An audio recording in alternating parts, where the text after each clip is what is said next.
وأنقذنا بنور الوحي من السقوط في درك الضلالة.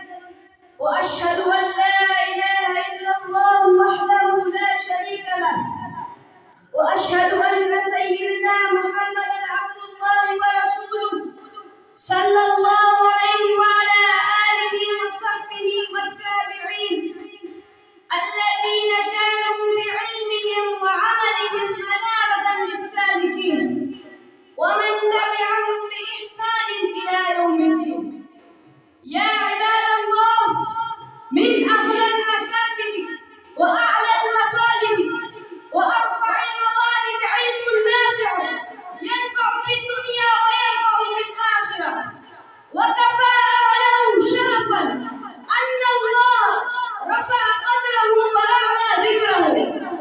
قال الله عز وجل: يرفع الله الذين آمنوا منكم والذين أوتوا العلم درجات.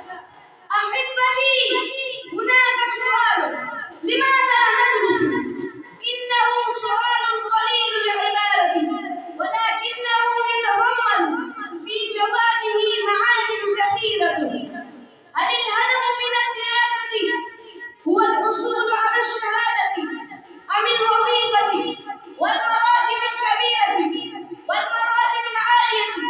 كلا يا أخ، لو قصدنا من دراستنا تأمين حياتنا ومستقبلنا فالقصد غير واضح والمآل إلى الخسران، فإن هذا القصد يحمل الخطر الكبير على عقيدة المسلم.